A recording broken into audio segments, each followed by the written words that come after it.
क्योंकि इसका वेरिएंटेज भी इतना होता है और कई बार आप इसकी प्रिंट नहीं निकालते हो और इंकजेट प्रिंटर होता है तो प्रिंटर जाम भी हो जाता है। नमस्कार दोस्तों, अगर आपको फोटोकॉपी शॉप के लिए नया जेरोक्स मशीन लेना है, ऑनलाइन शॉप के लिए नया प्रिंटर लेना है, या कोई भी इंकजेट प्रिंटर लेना है, कलर प्रिंटर लेना है, या बड़े वाला ऑफसेट मशीन लेना है, या बड़ा वाला CMYK के मशीन लेना है, तो कौन कौन सी चीज़ों का आपको ध्यान रखना होगा जब आप परचेस करने जाओ, या आपको कोई भी मॉडल चूज करना है, कोई भी मॉडल आपको पसंद करना है, तो कौन कौन सी चीज़ों का ध्यान रखना है। दोस्तों, ये जो भी बात मैं कहने वाला हूँ वो सब आपको सोच समझ के ही ये जो कोई भी मशीन या प्रिंटर आपको लेना है। दोस्तों, पहली बात, आप कौन से एरिया में आपका जो प्रिंटिंग बिजनेस है वो स्टार्ट करना चाहते हैं। अगर आपका ऑफसेट का बिजनेस होता है तो ऑफसेट का कोई भी आपका सिटी होता है, उसमें कोई भी एरिया होता है, आप सारा नॉलेज इकट्ठा करके आप एरिया ठीक से पहचान सकते हो कि यही एरिया में हमारा बिजनेस है, वहाँ नए नए कस्टमर आएंगे। आपका ऑनलाइन का शॉप है, ऑनलाइन फॉर्म वगैरह प्रिंट करते हैं या जेरोक्स निकालते हैं, या उसके लिए जो कोई भी स्कूल कॉलेज का जो एरिया होता है वो बेस्ट एरिया होता है। अगर आपको रेवेन्यू का, जेरोक्स का, कलर प्रिंट का, फोटोकॉपी का बिजनेस करना हो तो रेवेन्यू के लिए आपकी जो भी गवर्नमेंट ऑफिस होती है उसका एरिया होता है वो बेस्ट होता है। दोस्तों, ये आपको जो भी ज़्यादातर जो मशीन यूज़ करते होंगे, ऑनलाइन का शॉप होता है, वहाँ पे भी जाके आप उसका नॉलेज जानकारी ले सकते हैं कि कहाँ पे कितना बिजनेस है, कितना काम निकल सकता है, अभी कितना काम चल रहा है, और आपका शॉप वहाँ आपका ऑफिस होगा तो कितना काम निकलेगा।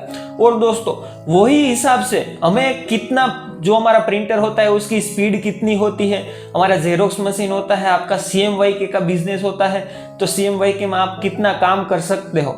दोस्तों, आप मंथ में कितना आपका ड्यूटी साइकिल रहता है। आप एक प्रिंटर होता है तो फिर प्रिंटर में 3000 4000 अराउंड या 300 400 अराउंड, आपका बड़ा वाला जेरोक्स मशीन होता है तो उसमें 4000 5000 पर डे कितना 1000 निकलता है, उसके हिसाब से आप मॉडल नंबर चूज कर सकते हो। दोस्तों, ये आप बिजनेस कहाँ करते हो, कौन सा मशीन लेना चाहिए, और कौन से मशीन के हिसाब से हमारा बजट कितना है, हमारा बजट के हिसाब से और हमारा डेली का वर्क के हिसाब से ये लेना चाहिए।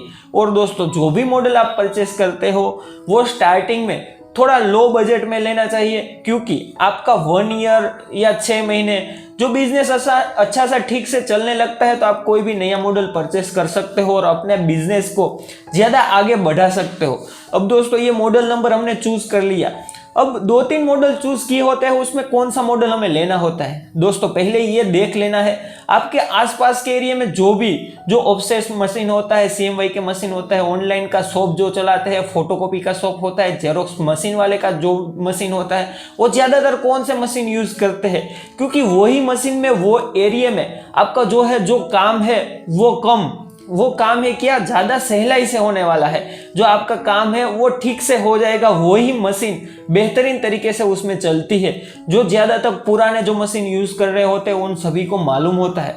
और दोस्तों, आप जहाँ भी ये मशीन लेने जाओ तो वहाँ आपको ये बात ध्यान में रखना है कि जो ज़्यादातर वहाँ जो एरिया में मॉडल चलता है वही मॉडल लेना है, क्योंकि वहाँ उसके जो इंजीनियर होते हैं वो ज़्यादातर अवेलेबल होते हैं, और जो ज़्यादातर अवेलेबल होते हैं इंजीनियर उसका दाम भी कम होता है। अब दोस्तों, मैंने ये बात की कि जो ज़्यादातर मॉडल चलते हैं, आप कोई नया मॉडल परचेस करते आते हो तो उसमें कोई बार जो फॉल्ट आता है उसका कोई पार्ट्स होता है, जेरोक्स मशीन होता है उसमें ड्रम होता है, टोनर होता है, कोई काफ़ी गेयर होता है, आपका हीटर रोलर होता है, वेव रोलर होता है, जो छोटा प्रिंटर होता है वो पेपर पिकअप होता है, या आपकी जो इंक होती है वो ज़्यादातर जो मैं सभी वीडियो में कहता हूं कि आपके इलाके में जो ज़्यादा प्रिंटर चलते हैं वही प्रिंटर आप यूज़ करें। क्योंकि हमारा तो क्या होता है, हम तो सारे प्रिंटर के रिव्यू करते हैं, हमें कंपनी जो मॉडल चूज करके देती है वो सारे का हमने रिव्यू करना होता है, क्योंकि आपको वो मालूम हो जाए कि कौन से मॉडल में क्या कुछ मिलता है। अब दोस्तों, आपने जो मॉडल परचेस किया है या आप जो परचेस करने की सोच रहे हैं उसमें आपको देखना है कि ये ड्यूटी साइकिल हमारा इतना है तो ये काम कर सकती है या नहीं कर सकती है। इसकी जो प्राइस है वो हम 6 मंथ या 8 मंथ या 1 ईयर अराउंड में ये जो प्राइस है वो कवर हो सकती है या नहीं हो सकती है, और इसकी कॉपी कॉस्ट क्या आती है। दोस्तों, एक बात जरूर से जान लेना, आप जिसके भी पास परचेस करते हो मशीन वो कॉपी कॉस्ट सबसे कम ही बताता है, क्योंकि तभी आप ये मशीन परचेस करोगे तो ये कम से कम कॉपी कॉस्ट आपको बताते हैं। लेकिन उसके बाद पे आप मत जाइए, जो लोग यूज करते हैं उसको पूछिए, उससे बात बताइए कि इसकी जो मॉडल आप चूज कर रहे हैं उसकी कॉपी कॉस्ट क्या है। जो लोग यूज करते हैं उसी को ही मालूम होता है। दोस्तों मैं सारी वीडियो में मेरी जो कॉपी कॉस्ट है वो मैं सभी को पूछ के ही आपको बताता हूं, क्योंकि कंपनी वालों की कॉपी कॉस्ट नहीं बताता हूं। जो लोग ये यूज करते हैं उसको मालूम होता है, लेकिन जो बेचने वाले होते हैं, जो ये सेल करते हैं, वो तो कॉपी कॉस्ट कम ही बताते हैं, क्योंकि आपको जल्दी से सेल करो और आपको ऐसा लगे कि इसमें तो ज्यादा मुनाफा है, ये मशीन हम ले लेते हैं। अब दोस्तों ये बात हो गई। अब आपकी जो कोई मशीन आप लेते हो वो ज्यादातर नई मशीन परचेस करें, क्योंकि नई मशीन में जो फॉल्ट है वो कम आते हैं। जो पहले आरसी मशीन चलती थी वो पहले जैसी आरसी मशीन नहीं आती थी। जो पहले आरसी मशीन जो आती थी वो बिल्कुल नई जैसी ही आती है। अभी सेकंड आरसी चल रहा है, फर्स्ट आरसी चल रहा है, इसीलिए आप आरसी मशीन मत लो। छोटी मशीन लो लेकिन नई मशीन लो। अब दोस्तों ये बात हो गई। अब ज्यादातर आप जो मशीन यूज करते हो वो ही मशीन परचेस करो।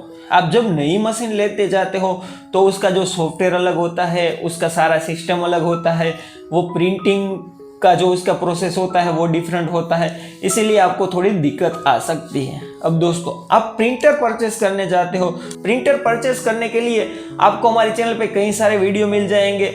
वो हमने ऑनेस्टली वीडियो बनाए हैं, जितने भी लोग यूज करते हैं उसको सारे पूछ के हमने वीडियो बनाए हैं। अब दोस्तों जो भी इंकजेट प्रिंटर आप यूज कर रहे हो उसकी लाइफ ज्यादा नहीं होती है, लेकिन जो कंपनी वाले होते हैं वो सेल करने के लिए इसकी कॉपी कॉस्ट भी कम बताते हैं और आपको बोलते हैं ये प्रिंटर इतना ज्यादा चलने वाला है, इतना ज्यादा चलने वाला है, ये बात होती है।